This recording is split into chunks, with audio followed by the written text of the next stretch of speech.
बिस्मिल्लाहिर्रहमानिर्रहीम। अस्सलाम वालेकुम। कुकिंग विद मोनी के साथ मैं हूँ मोनी अरशद। अल्लाह ताला आप सबका हामी और नासिर हो। कौन सुबह सुबह उठे और बाज़ार से नाश्ता लेकर आए। बाज़ार जैसे काली मिर्च वाले खोए वाले छोले घर में रेडी करें, वो भी तो मज़ा और टेस्टी के। जितने बनाएंगे इंशाल्लाह उतने ही ख़त्म हो जाएंगे। रोज़ ही आपको इन चनों की फरमाइश आएगी। ये आधा किलो चने जिनको मैंने 4 से 5 घंटे के लिए भिगो दिया था। भिगोने से पहले मैंने इनको अच्छी तरह चुन लिया था, साफ़ कर लिया था। फिर मैंने 1 टीस्पून बेकिंग सोडा इसमें शामिल किया और इसको भिगो दिया। अब मैं 3 से 4 मरतबा इसको धोऊंगी, इसका पानी चेंज करूँगी और उबलने रख दूँगी।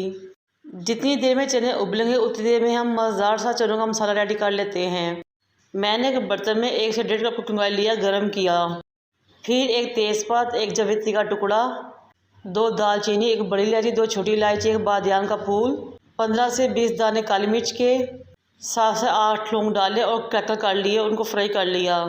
अब मैं 1 टेबलस्पून मोटी कुटी हुई लाल मिर्च यानी कि चिली फ्लेक्स लूँगी, इसमें शामिल कर दूँगी। ऑयल के साथ उसको चंद सेकंड के लिए भूनूंगी। लेकिन अब हमने इसमें थोड़ा थोड़ा पानी डालना है, अच्छे तरीके से इसकी भुनाई करनी है ताकि मिर्चें ऑयल में जल ना जाएं। जब मिर्चों की भुनाई हो जाए तो मैंने 3 मीडियम साइज़ के प्याज लिए, उनका पेस्ट रेडी किया और इसमें शामिल कर दिया। अब हमने प्याज की अच्छे तरीके से भुनाई करनी है, यहाँ तक कि प्याज भून जाए और ऑयल ऊपर आ जाए। अभी तक मैंने इसमें कोई भी मसाला ऐड नहीं किया। ऑयल ऊपर आ चुका है। अब मैं इसमें 1 टेबलस्पून अदरक और 1 टेबलस्पून लहसुन का पेस्ट शामिल करूँगी। अब इन तमाम चीज़ों को अच्छे तरीके से भूनेंगे। ये जब मसाला ग्राइंड होता है इसके बहुत सारे छींटे उठते हैं, इसलिए फ्लेम को ज़रा आहिस्ता ही रखें ताकि छींटे आपके ऊपर ना आएँ। मुसलसल चम्मच हिलाते हुए ऑयल छोड़ने के बाद भी आपने 8 से 10 मिनट के लिए अच्छे तरीके से इसकी भुनाई करनी है।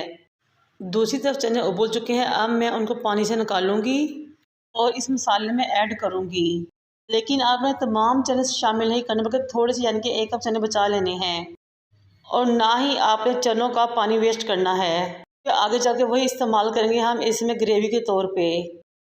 चनों को मसाले में शामिल करने के बाद 2 से 3 मिनट के लिए चनों को भूनें, फ्लेम मीडियम हाई हो।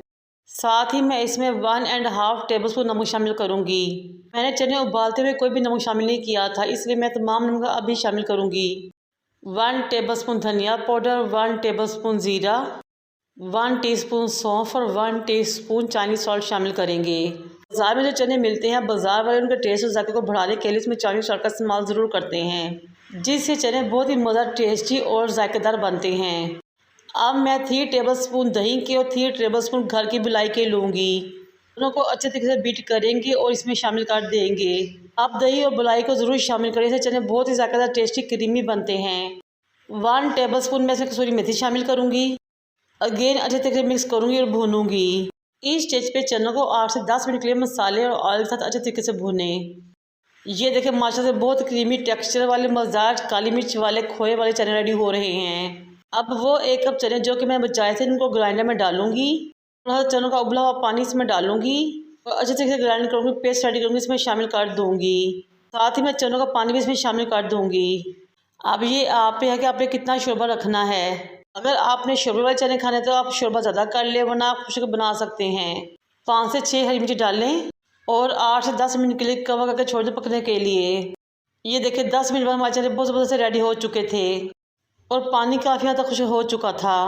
अब मैं इसमें 2 टीस्पून भर के काली मिर्च पाउडर को शामिल करूँगी और अच्छे तरीके से मिक्स कर दूँगी। बड़ी कटा वाला धनिया शामिल करेंगे और फ्लेम नीचे दम वाली कर देंगे और तकरीबन 5 मिनट के लिए चनों को दम पे लगाएंगे। ये देखिए माशाल्लाह बहुत ही शानदार मज़ेदार टेक्सचर वाले क्रीमी से काली मिर्च वाले चने रेडी हो चुके हैं। अब मैं इन चनों को डिश आउट करूँगी। बाज़ार वालों ने अलहदा से तरी बना कर रखी होती है, वो इसके ऊपर डाल देते हैं। अगर आप चाहें तो तरी अलग से बना कर इसके ऊपर डाल सकते हैं, लेकिन मैं सर्व करने से पहले इसके ऊपर गर्म देसी घी डालूंगी। नान हो, पराठे हो या फिर चावल हो, मज़ा ही आ जाएगा। मुझे और मेरे वालिदा को दुआ में याद रखें। अल्लाह हाफिज़।